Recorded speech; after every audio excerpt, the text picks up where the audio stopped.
Raw after WrestleMania just didn't hit the same. Cody explaining his WWE return was an amazing moment, but then we were just watching Raw. Nothing in this show really clicked, but the biggest disappointment was the crowd. There was no difference between this crowd and any other Raw crowd. We used to look at Attitude Era crowds and think, wow, it used to be so good back in the day. And now we have to look at effing PG crowds and think, wow, it used to be so good. But there's always a positive, ladies and gentlemen. V-E-E-R-C-A-M-E.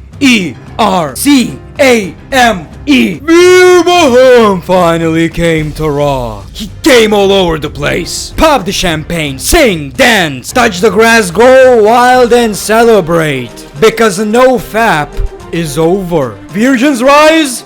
This is the moment you've been waiting for. Veer Mahan came. But yeah, other than that, I think this Raw just didn't feel like Raw after WrestleMania. I think the crowd was really disappointing. We didn't get that energy, and I assume that's because a lot of people couldn't travel, but man, I always felt like the crowds were intentionally trying to be exciting, trying to steal the show. That was the whole point. That's what we expect from this Raw after WrestleMania. And this felt like regular Raw, and I also don't appreciate this segment. It was just a massive ad for SmackDown. I'm here on Raw to make an announcement about an announcement. Obviously the show kicked off in the only way it could, the only way it should, with Cody Rhodes. And even if you didn't know, you could tell this is not WWE's music. I mean, just a absolute banger. And this was right from the beginning a very emotional moment. Cody Rhodes just appreciating being in the WWE universe. And that might be the only segment moment where the crowd was still kind of alive. Even then, I would expect a bigger pop, honestly. This was it was great, don't get me wrong. But once I saw this segment, I was like, okay, this is nice. I'm hearing the people. But if my expectations weren't met there, it's not gonna get any better. And I did like the promo. I think the promo was absolutely amazing. My man is a great storyteller. He said people think it was a hard decision to come to the WWE. It was not. And he explained why he decided to return to the WWE. So the main reason is this picture right here of his father, the American Dream, Dusty Rhodes. And obviously he got emotional. He told a story about when he was 8 years old, about asking his dad, I didn't know you were a champion like Hulk Hogan. And then Dusty explained how the championship just didn't change hands because of a countout. Cody still has that picture, and the reason why he returned to the WWE is to become the WWE champion, to have a Rhodes in WWE who held the championship. The dream is over.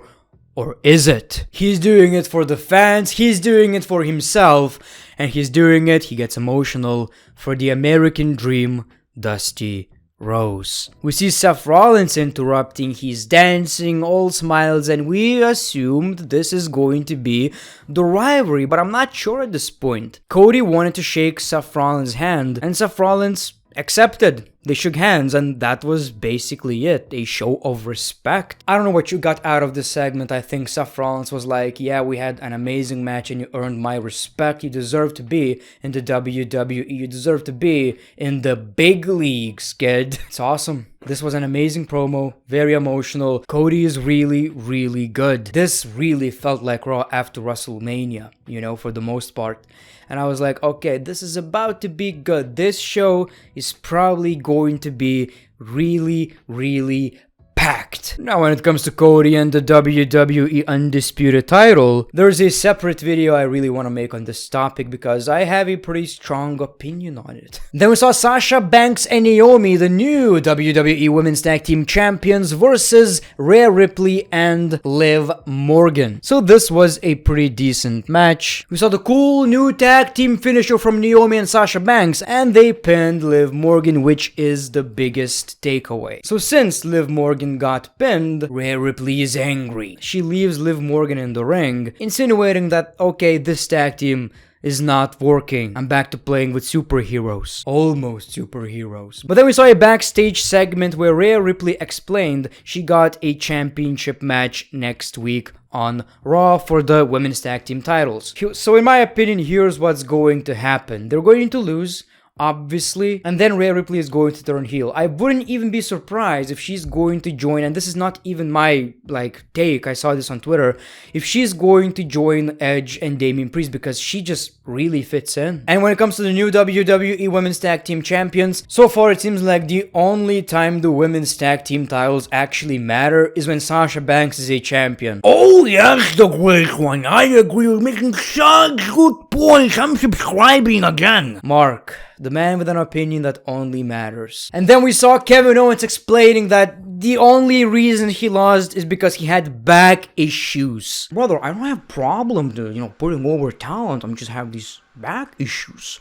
I have a lot of back issues, and I don't have a problem with that necessarily, but just back issues are killing me. Stone Cold Steve Austin is tough. I mean, wow, he must be if he defeated me, right? But it shouldn't be listed in the record books, because he wasn't 100%. And then we see Elias.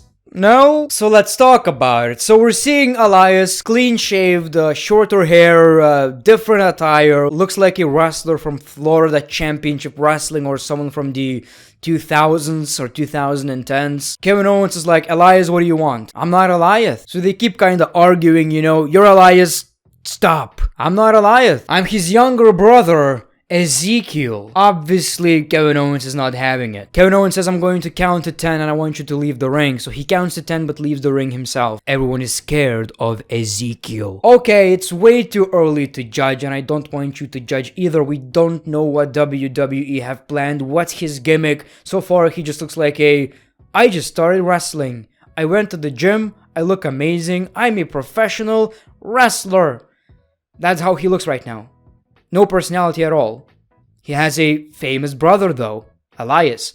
Obviously, I don't think in kayfabe that this is literally a different person. I think it's pretty much acknowledged that this is just Elias who changed up his gimmick. That's not the case, It's not like a completely different person. It's the same person who's kind of weird. He's probably going to have some kind of a personality. If he's not going to have any personality, then wow, that was a shitty mistake. Because Elias had one of the biggest characters in the WWE, but since we got Boogs right now, maybe WWE decided it's time for Ezekiel instead of Elias. I don't know how to react so far. Obviously, I'm not into it, but we just gotta wait and see. What Ezekiel is all about. Then we saw The Miz versus Dominic Mysterio in a very short match. The Miz takes the W and Veer Mahan came to the WWE. He finally came. Man, I can't even comprehend how Rey Mysterio and Dominic Mysterio must feel right now. Imagine being the person Veer came because. So flattering. Just freaking flattering, man. I'm a former WWE champion, but that doesn't matter. The biggest accomplishment of my career was making Veer come. And familia. So Veer Mahan finally came and boy, oba, yep, woo! My man absolutely destroyed the Mysterios. Veer, ladies and gentlemen. And honestly, guys, I'm really interested. I became a fan. At first it was just a meme. Oh, Veer Mahan is not coming. Can he even come? Why is he saving? What for is he saving? That was the question. But now, man, I am a legit virgin. No joke. No memes or anything like that. I'm a fan of Veer, and I want the guy to succeed in the WWE. Then we saw Bianca Belair with a black eye. After Saturday, she is different. She is better. Fans deserve better than Lynch. And this segment was eventually a celebration. She finally became the Raw Women's Champion. So it wasn't really anything special. We got pyro, and yeah, that was basically it, a celebration. The most disappointing thing on the show was Braun Breaker versus Dolph Ziggler for the NXT Championship. Ah man, this is more than you think. NXT was a big part of Raw after WrestleMania. When Triple H did it, he did it, right?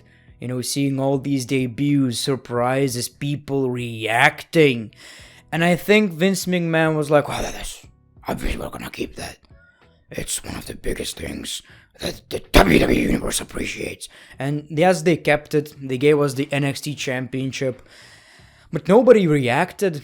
This felt like a match on WWE main event, honestly. And I don't know about the moves or anything like that, but the crowd killed this match, absolutely destroyed it, killed all the momentum, it made it so worthless. And the worst thing about it is that Braun Breaker even won the championship. Obviously, this version of NXT is not for the fans of the main roster product. And we just saw, wow, it was wasted, absolutely. If Braun Breaker was supposed to win the championship, it should have happened at the NXT pay-per-view, because people care right here. On the main roster, the crowd was just absolutely dead. It was a really, in my opinion, a wasted moment. None of it seemed like matters. Then we saw MVP introducing us to Bobby Lashley, who won against Omos, and Lashley praises Omos, saying he's the toughest opponent he ever faced. MVP also said, he didn't even need me at WrestleMania, so that was a big thing. But Bobby Lashley still won the match. We see Omos, and MVP turned on Bobby Lashley. You don't need me, huh? Well, I bet you wish I was here now. And we're seeing a new alliance, MVP and Omos. Which does make sense, man. It does make sense. Omos needs someone to talk for him, and if there's anyone right for that spot, it's MVP. This is a good pick. I am into it. MVP, I'm not saying Bobby Lashley's career was over, but he elevated Bobby Lashley to that next level, and hopefully he can do the same for Omos. We saw Zelina Vega and Carmella in the ring, and we were supposed to get a match, but Zelina Vega says the only reason we lost is because of you, because you're basically a narcissist. Things got heated, they started brawling, and this ended with Carmella, yeah, just fuck already. Didn't they say in some kind of an interview that they want to recreate Edge and Lita celebration? It's a PG product. Then we saw Finn Balor and RK Bro versus Austin Theory and the Usos. 6-man tag team match. Raw after WrestleMania, Raw after Backlash, Raw after SummerSlam, Raw after anything. We're still going to get that 6-man tag team match, ladies and gentlemen. Austin Theory got his revenge and the heel team won. You see what I'm talking about? It seems like nothing was really important, and this feels more like WrestleMania Raw, the go-home show that we saw, than a show after WrestleMania. This just didn't feel special. Then we saw Edge. He says Priest was fighting his inner self like Edge did. He also tried to be a good role model for all of you sheep. The crowd started chanting, "We are sheep." Edge says, "That's very telling, idiots." He introduces us to Damien Priest, and Damien Priest says, "You were talking to the fans, you were talking to AJ, but it felt like you were talking to me." It was an easy decision to pledge his loyalty to Edge. They also talked about AJ Styles, how they know he's going to fight, but he has to think of his family and his children. Then we see AJ Styles, and my man is all business. He beats Damien Priest. He was pretty dominant, but of course we got Edge and Damien Priest teaming up, and this ended with Damien Priest and Edge standing tall. I'm into it. Honestly, this is the first time I'm actually really into this new Edge gimmick. At first I was like, yeah, not the biggest fan of all of these messages and talking for the sake of talking, but now it sort of makes sense. Are we going to see more people joining? That's the question. It's kind of sad that Aleister Black is in AEW, Murphy, I think they would really fit in right here. But yeah, man, I'm happy the storyline is still continuing, and it's gonna be interesting to see who's going to join AJ Styles. A lot of people are saying Finn Balor, which would be a pretty cool moment, so we'll see. So far, I'm into it. Then we saw Street Profits versus Alpha Academy. Things got out of hand, so we saw Adam Pearce and his gigantic balls. So now it's going to be anything goes. Texas Tornado match. So we saw the match, and it was kind of underwhelming. Nothing special right here. So again, I'm seeing this and I'm like, this is not Raw after WrestleMania. This is every other Raw we already saw. We did see a cool frog splash through the table though, so yeah, the Street Profits won the match. It's just unnecessary, And the ending of the show was really underwhelming as well. We saw Roman Reigns with the championships looks cool, whatever, has more problems than actual positives, but whatever, we're gonna talk about that later. So yeah, it looks cool, and acknowledge me and all that Roman stuff. He's the only last real needle mover left, and he's operating at God mode. He said he would smash Brock Lesnar, and what did he do? He smashed him. He's a progressive tribal chief and he's never content. He's gonna let the fans know what the next move is on Friday night SmackDown. Yep, SmackDown, not today. Look, I don't really hate this, but closing a show with this segment, I don't know about that. You basically told the people, I'm here to make an announcement about an announcement. And that was your Raw. Yeah, man, it just wasn't the same. I remember a few years ago, some people were excited more about Raw after WrestleMania than actual WrestleMania because we used to get so many surprises and shocking moments and crowd was just so energetic. It just wasn't the same, man. Even my patrons thought this show was average. I think for a Raw after WrestleMania, this was like a 3. Thank you for watching The Great One. Peace, love, and hugs. It's been a pleasure.